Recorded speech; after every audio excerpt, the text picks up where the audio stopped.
On prend une dernière partie comme ça, parce que je dois causer avec toi, comme tu vas rentrer demain. N'est-ce pas? Toi, tu ne rentres pas tôt, non? Toi, Non. tu es là. Donc, ça dit que tes questions peuvent causer demain encore. Tu as non, finissons avec lui. Là.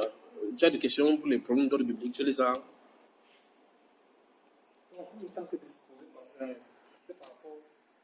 Attends, à l'appel.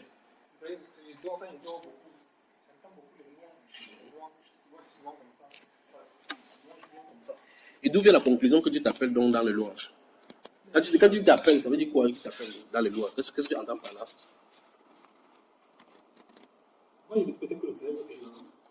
Il a dit ça dans la Bible que tout ce qui respire loue l'éternel. Il a dit dans les Écritures que tout ce qui respire loue l'éternel. Donc, comme tu respires, loue-le. Ou bien tu veux qu'il dise, il a dit que tu sors d'un CD. Que tu es au ministère des chantres. Il y a le ministère des chantres dans la Bible, dans l'église. Tu as vu ça? Donc, ça veut dire que ça peut être ça, puisqu'il n'y a pas ça dans la Bible. Dans l'église, il n'y a pas ça. Bon, mais de toute façon, si tu dois le tu vas le comment? Puisqu'on a convenu dans la première partie que l'église, ce n'est pas un lieu où on va se rassembler. Comme ça, là, c'est pas là-bas. Tu vas maintenant faire comment? Princesse, laisse-moi travailler, d'accord? Oui, naturellement. Il n'y a personne qui a les songes des rêves comme le crapaud. Tu as remarqué ça? Personne n'a ça. Personne n'a ça comme le crapaud. Le crapaud dort, le grand matin, tu entends quoi? Tu entends ce qu'il dit au Seigneur? La Bible déclare que toutes les créatures louent sa majesté. Tu as entendu parler de chansons, écoute ça. Tous les anges, sa sainteté. L'univers crie sa majesté. Écoute. Voilà. Donc tu vois qu'en réalité, l'univers crie. Même puisqu'il a dit que même si on ne loue pas, les pieds peuvent le louer, pas vrai? Quand tu entends les ondes, les ondes des eaux, ça fait pas seulement le bruit. Ça parle, ça chante la gloire de l'agneau. Donc, je crois que comme je l'ai dit pour son cas, il faut rester tranquille, demande au Seigneur. Quand ça vient pour louer, si ça vient, chante pour lui, fais ce qu'il doit faire. D'accord? Parce que ça ne sera pas constant.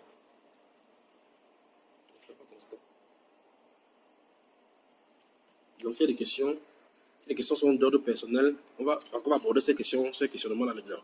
Mais avant qu'on aborde les questions d'ordre personnel, je vais vous dire certaines choses dans les Saintes Écritures. C'est pas fait autrement.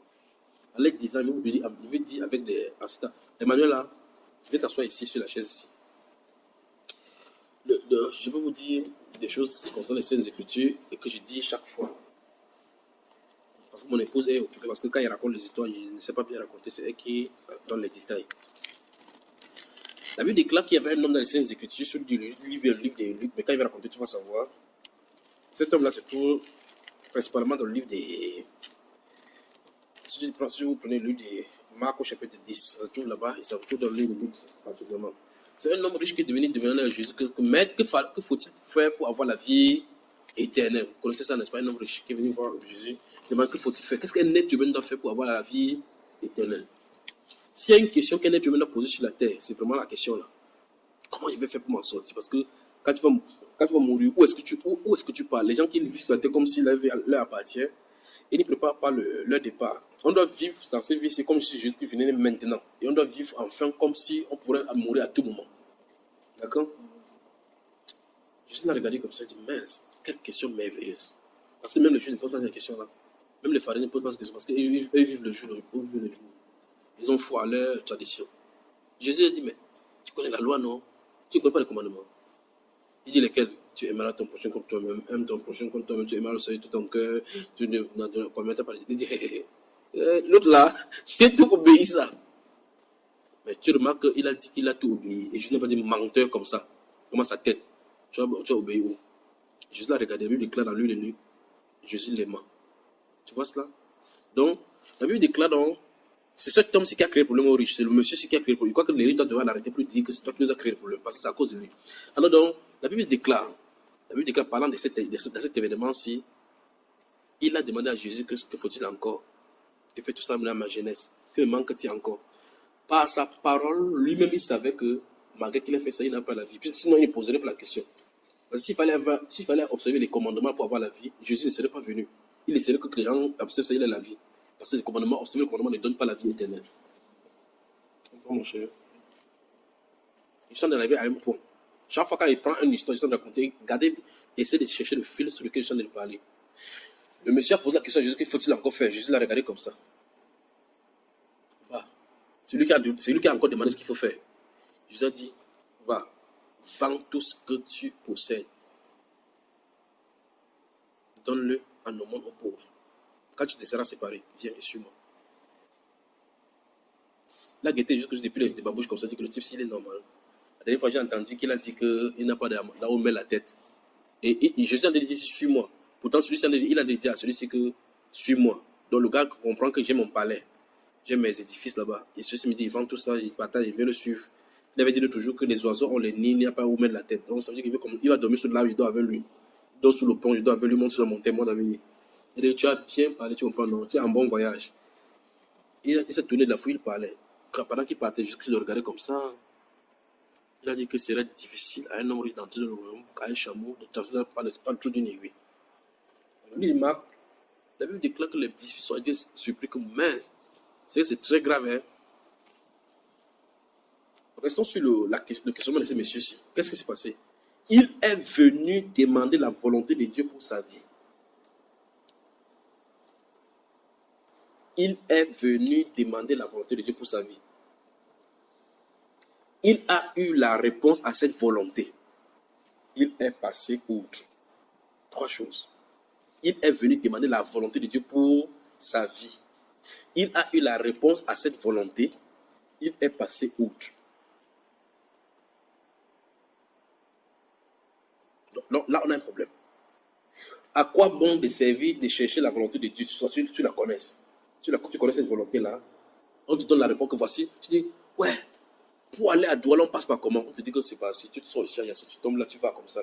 Tu viens sortir là-bas, tu regardes en haut, tu dis non, en haut ne me plaît pas, tu m'as descendu. Tu vas arriver à Yaoundé là. Alors tu vois comment tu vas aller en consommation parce que tu te dis, mais le camion est fini, tu vois comme ça, aller jusqu'à, tu vois. Donc, ça ne sert à rien de poser. Supposons que tu passes là-bas à Yassa pour aller à Yaoundé. Tu vois la plaque, non, Yaoundé pas comme ça. Tu dis non, la plaque, elle manque, elle passe pas comme ça. La plaque est là pour donner la direction. Tu vois cela. Quand tu vois, tu dois là, tu vois, quand tu roules, ça finit par tu vois un peu la plaque, on dit aider à 6. Tu connais moins que on est déjà aidé à. Pas vrai? La plaque indique la direction. Et donc, si tu vois une plaque, ou bien si tu as le map, la carte, tu es dans une forêt, que tu t'es garé comme les forêts sont souvent grandes, c'est comme ça indiquer que le nord, c'est la piste qui mène à tel endroit. Tu dis que tu connais, tu fermes la carte, tu pars autre, tu vas pas arriver. Qu'est-ce que je suis en train de vous dire? C'est une chose terrible que de sonder la volonté de Dieu, de connaître la volonté, de ne pas faire ce que la volonté leur dit. Quand tu connais.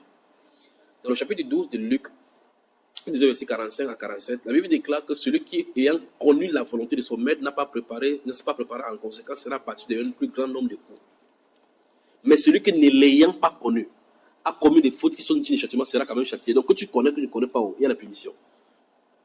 Le problème, c'est si tu connais, c'est encore très grave. C'est-à-dire que si tu connais avant de ne pas t'exercer en conséquence, de ne pas te préparer en conséquence, c'est là où c'est grave.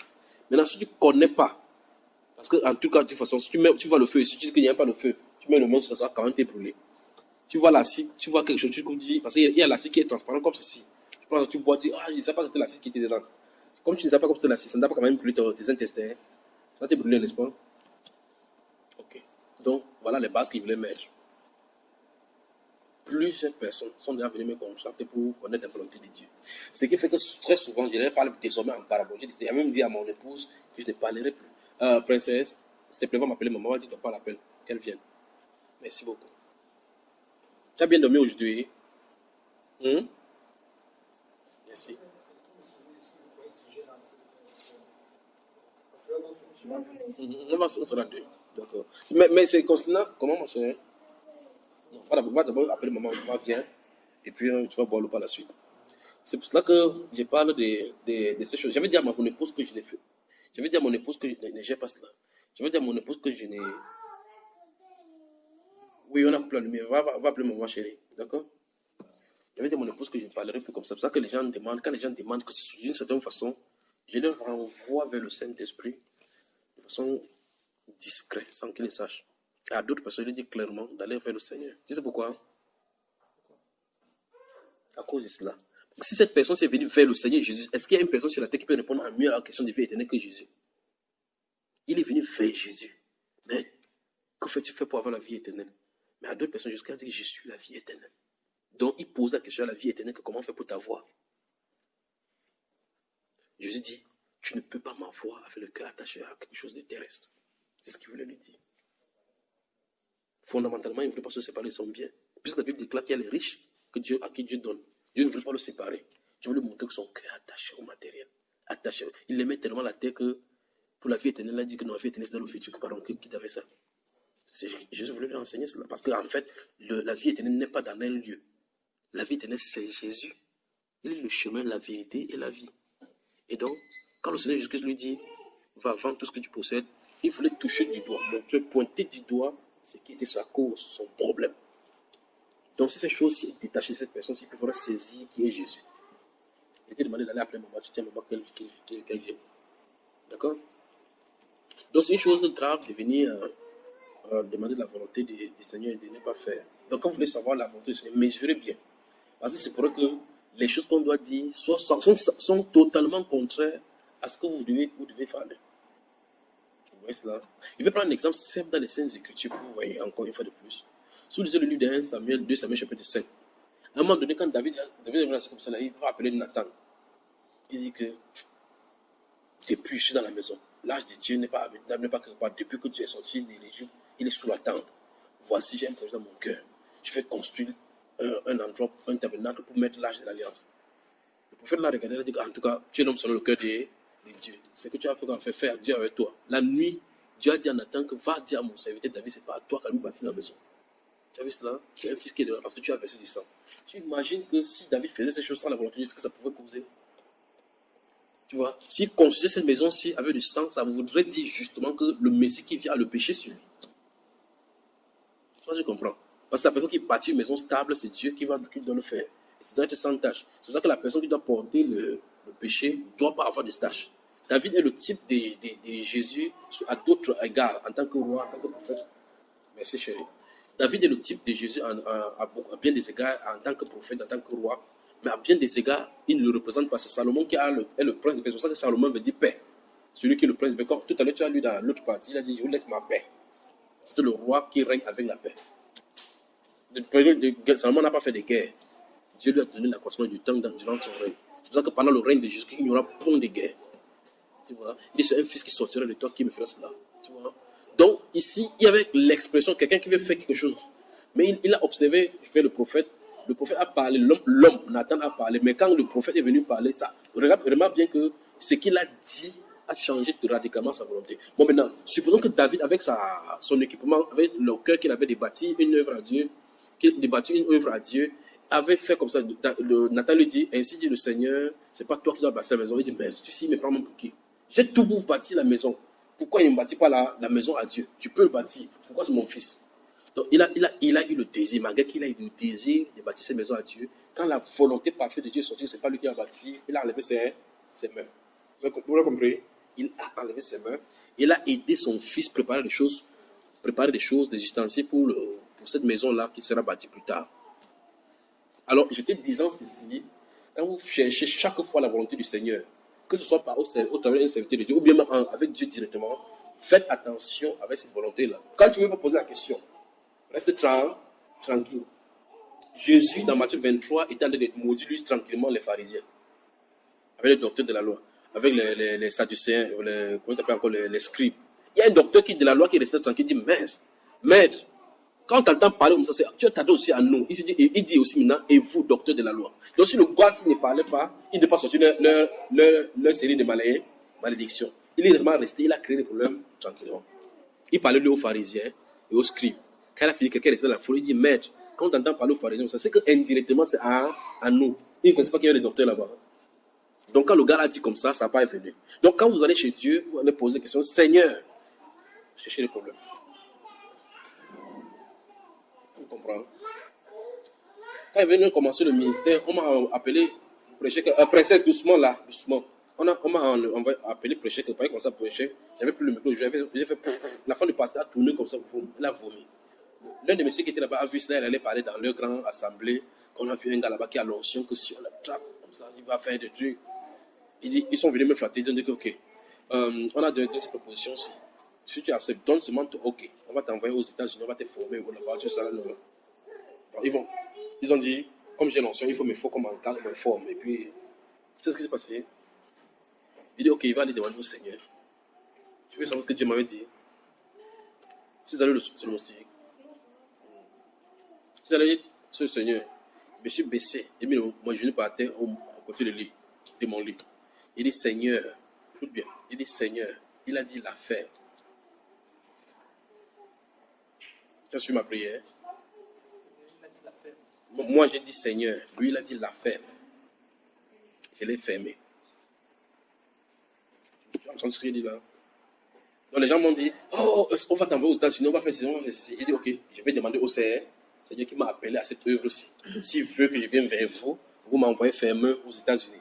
Bien qu'il savait donc que ce sera. Alors, je fais le Seigneur, mais je dis, donc, normalement, la prière, c'est ceci. Seigneur, est-ce que tu veux que je vais aux États-Unis vers ces gens-ci? Mais je n'ai pas prononcé 2 mots. J'ai dit Seigneur. Donc, quand il dit Seigneur, il a dit la ferme. Il est fermé. Tais-toi. Tu ris, hein? Je n'ai plus jamais parlé de cette affaire-là avec le Seigneur. Comme il a dit la ferme, j'ai fermé. Je suis allé dire, je suis allé vers Dieu moi-même pour connaître sa volonté, si oui ou non il veut qu'il vienne aux États-Unis. Puisque les gens ont dit que c'est ton OK qu'on attend. Tu nous donnes autre OK, on fait le papier, tu pars aux États-Unis. Bon, maintenant, supposons que la femme me dit la ferme. Puis il dit non, ça c'est pas Dieu qui me parle.